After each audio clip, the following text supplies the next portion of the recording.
Ladies and gentlemen, the sole genius behind the Aries system, my son Brent. The applause was deafening. I stood frozen as my father Edward handed the microphone to my brother, a gambling addict who couldn't code a single line. Edward leaned in close to me, his smile never wavering, and delivered the blow that erased 10 years of my life.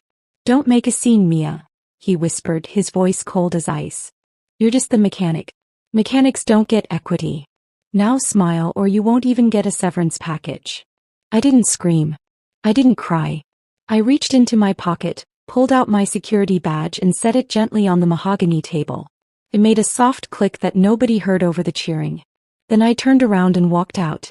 I walked past the investors, past the champagne, and past the $1.2 billion worth of technology that, unbeknownst to them, was about to become very, very expensive paperweights. Before I tell you what happens when a mechanic decides to stop fixing the engine, drop a comment. Where are you watching from, and have you ever had someone take credit for your life's work? I sat in my 10-year-old sedan, the engine cold, listening to the muffled bass of the celebration music thumping through the garage concrete. My name is Mia. I am 32 years old, and for the last decade I have been a ghost. Inside that building they were toasting to the future of Aries MedTech. They were celebrating the Class 3 robotic prosthetics that could let a paralyzed man run a marathon. But they didn't know how those machines actually worked. They didn't know that every single line of code, every safety protocol, and every FDA compliance log bore my digital fingerprint. My brother Brent? The architect? Brent couldn't even spell compliance. He was a gambling addict who treated the company accounts like his personal casino. I spent my 20s cleaning up his messes. I worked 18-hour days fixing his errors, covering his tracks, and ensuring that our technology didn't accidentally kill someone. I signed every safety log because Brent didn't have the license. I was the safety net that caught him every time he fell. You might ask why I stayed. Why did I let them use me for 10 years? It's a question I asked myself every time I drove home alone while they went on vacations I paid for. The truth isn't simple. It's what psychologists call the trap of normalized cruelty. My father Edward didn't break me in a day. He chipped away at me slowly, methodically since I was a child. He taught me that love was conditional. He taught me that my value wasn't inherent. It was functional.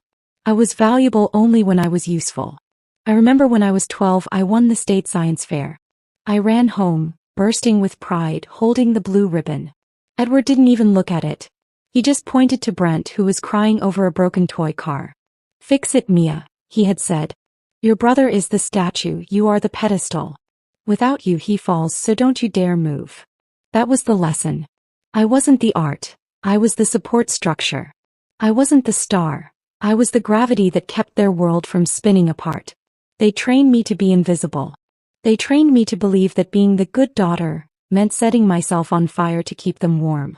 They thought that training would last forever. They thought I would fade away quietly because that's what pedestals do. They stay still while the statue gets the glory. But they forgot one thing. If you remove the pedestal, the statue doesn't just look less impressive. It crashes to the ground and shatters into a million pieces. I looked at my hands. These were the hands that wrote the code. These were the hands that secured the safety of thousands of patients. And these were the hands that held the only key to the kingdom. My phone buzzed in my lap. The screen lit up with a notification I had received every single day for 3,600 days. It was time. The vibration against my thigh was a feeling I knew better than my own heartbeat. 5 p.m. The daily automated prompt from the Aries central server. I pulled the phone out. The screen glowed with a simple white notification box. Biometric handshake required. Level 5 administrator. Authorized daily operations. For 10 years I had pressed the green accept button without thinking. I pressed it on Christmas morning while my family opened gifts without me. I pressed it during my best friend's wedding reception while hiding in the bathroom. I pressed it while I had the flu, while I was on dates, and while I was burying my grandmother. That button was the leash that kept the billion-dollar dog walking in a straight line. Edward thought he had stripped me of my power when he took my plastic security badge. He thought firing me meant I was gone. He forgot that he hadn't just built a company. He had built a kingdom of Class 3 medical devices that required a licensed monarch to function. And he had just exiled the Queen. I propped my tablet on the steering wheel. The company was live streaming the event for the global markets. On the screen, Edward was laughing, clinking his glass against the lead investor's flute. Behind him, the Ares Mark IV prototype arm was performing a delicate piano sonata, its titanium fingers moving with fluid grace. It was a masterpiece of engineering. My masterpiece. Zero equity, I whispered. I looked down at my phone. My thumb hovered over the screen. The green button meant safety. It meant keeping the peace. It meant swallowing the insult, going home and hoping they might throw me a few crumbs of gratitude later. The red button meant war. I didn't hesitate. I didn't shake. I pressed decline. On my phone, a new message flashed. Authorization denied. Initiating emergency protocol. I looked back at the tablet. On the live stream, the piano music stopped instantly. The Ares arm didn't just slow down. It froze mid-strike, its fingers rigid, locked in a protective rigor mortis. The sudden silence in the boardroom was louder than the applause had been. Edward frowned, tapping his glass again, thinking it was a pause in the program. He turned to the prototype and waved his hand, expecting the motion sensors to pick him up. The arm stayed dead. Then came the sound. A low, rhythmic pulse began to blare from the display console. It was the FDA-mandated alarm for an unsupervised device. Beep, beep, beep. The investors stopped drinking. They exchanged confused glances. Brent rushed over to the console, his face pale. I watched him furiously tapping the screen, trying to bypass the lock. He looked like a child trying to fly a spaceship by banging on the dashboard. A large red banner scrolled across the presentation screen behind them, replacing the Ares logo. It was crisp, clear, and impossible to ignore. System lockdown. Unauthorized operation. Licensed supervisor missing. All units disabled. Edward's smile vanished. He spun around, his eyes scanning the room, scanning the crowd, looking for the one person he had just thrown out like trash. I took a sip of the lukewarm water bottle in my cup holder. The show was just beginning. The silence in my car was shattered by the ringtone I had assigned to my father. A jarring, repetitive siren. The name Edward flashed on the dashboard screen like a threat. I picked up. I didn't say hello. I didn't have to. Turn it back on. His voice was so loud it distorted the speaker. I could hear the chaos in the background. Investors shouting, chairs scraping, the relentless beep of the FDA alarm. Turn it back on right now, Mia. I know you did this. I know you rigged it. I leaned back in my seat, watching the live stream on my tablet. On screen, Brent was sweating through his expensive suit, frantically mashing buttons on a console that was completely dead. I didn't rig anything, Edward, I said, my voice calm, almost bored. I told you, I'm just the mechanic. And since I don't work there anymore, I can't authorize the safety protocols. Don't give me that technical garbage, he screamed. You sabotaged the fleet. You planted a virus. I will sue you for everything you have. I will bury you so deep you'll never work in this industry again. It's not a virus, I corrected him. It's a feature. Specifically, it's the 24-hour supervisor mandate required for Class 3 medical devices. Without a licensed administrator to biometrically sign the logs, the system defaults to safe mode to prevent patient injury. It's not sabotage, Dad. It's the law.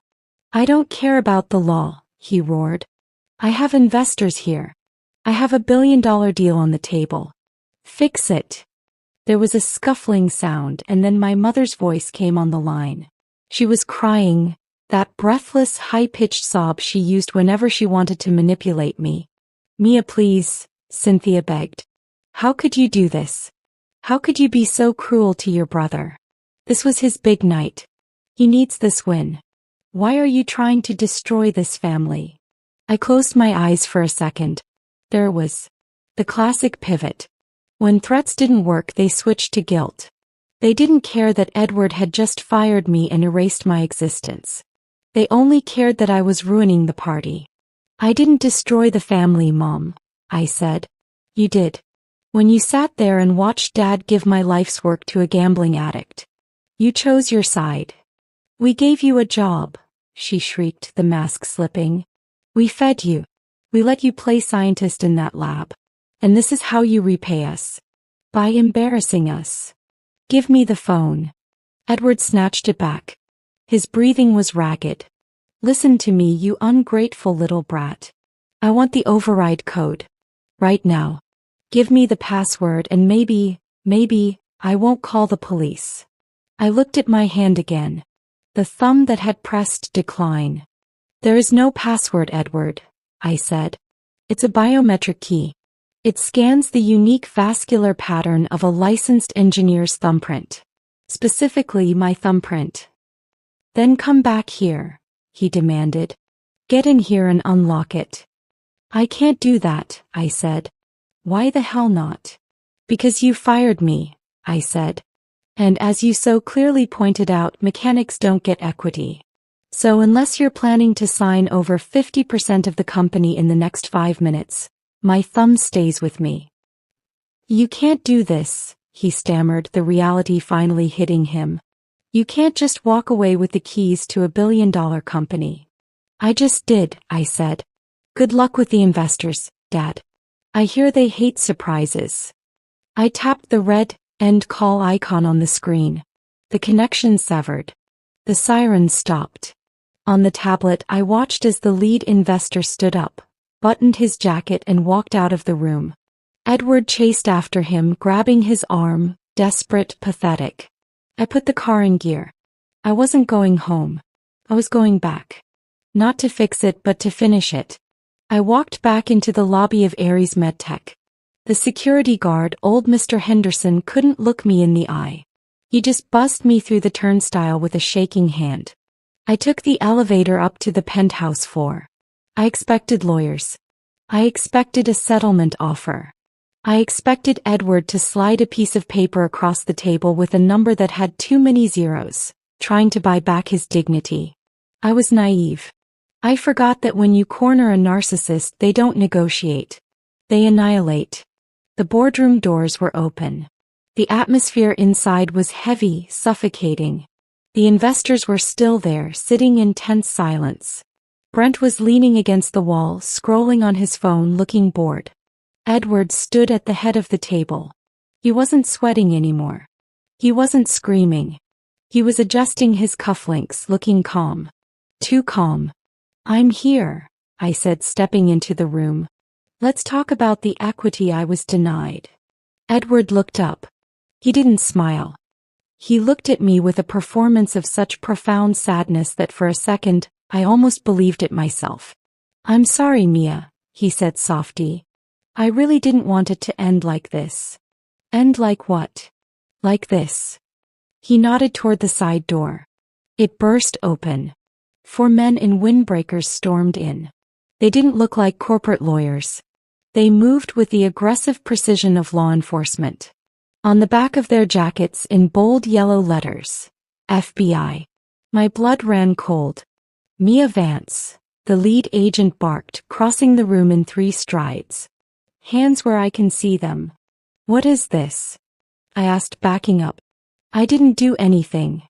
We have a sworn affidavit from the CEO of Ares MedTech alleging corporate espionage, wire fraud and the deployment of malicious ransomware, the agent said. He grabbed my wrist, spinning me around. I looked at Edward. He was shaking his head, playing the role of the devastated father to perfection. He held up a thick manila folder. She rigged the system, Edward told the agents, his voice trembling with fake emotion. We have the logs. She planted a virus to hold the company hostage. She demanded 50% of the shares to unlock it. It's extortion. The cold steel of the handcuffs clicked around my wrists. The sound echoed in the silent room. I stood there, physically restrained, while the people I had served for a decade watched. The lead investor looked at me with pure disgust. To them, I wasn't the architect anymore. I was just a bitter, unstable ex-employee trying to burn down the building. I didn't plant a virus, I said, my voice shaking despite my best efforts. It's a safety protocol. Check the code. Save it for the judge, the agent said, tightening the cuffs. Brent pushed off the wall. He walked over to me, grinning. He leaned in close, so close I could smell the expensive scotch on his breath. I told you, sis, he whispered. Dad's always one step ahead. You think you can steal my company? Enjoy prison. My mother, Cynthia, was sitting in the corner. She wasn't crying anymore. She was looking at the floor, refusing to witness the monster they had created. "Edward," I said, looking directly at my father. "You know this is a lie. You know I didn't rig it." "We tried to help you, Mia," Edward said loudly, performing for the agents. "We gave you a job. We gave you a purpose. And you betrayed us." The agent shoved me forward. "Let's go." As they marched me toward the door, my mind was racing. They had planned this. They knew they couldn't beat me technically, so they decided to bury me legally. They framed me. They turned my own safety measures into a weapon.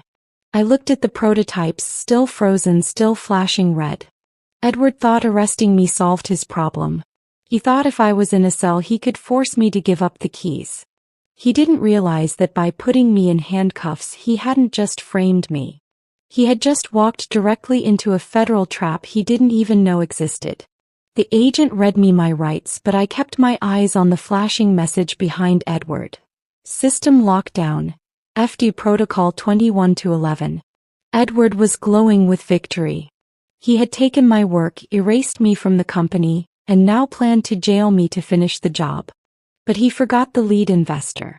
"Wait," the investor said, pointing at the screen. "That error code isn't a virus.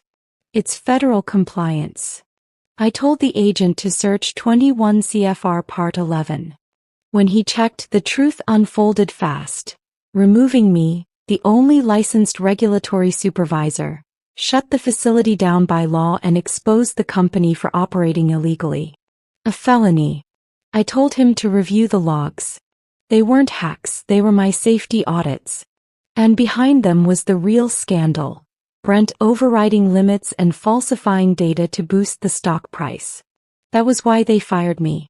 The investor saw the evidence and exploded. $1 billion investment had been built on fraud. Moments later, the handcuffs came off my wrists and snapped onto Edward's and Brent's. 3 months later, Ares MedTech was gone, seized, liquidated, and bankrupt. Brent pled out and went to prison. My mother abandoned ship and begged for money. I ignored her. I returned only to buy equipment for my new firm. Edward was there, out on bail, screaming at movers, stripping his office. And it finally hit me, his power had never been real. It was just money and volume. Without cash he was no one. He tried to command me one last time. I walked away. Outside, sunlight hit my face as I unlocked the servers for my new business. My name, my license, my future. Sometimes the only way forward is to let the wrong system collapse and build your own.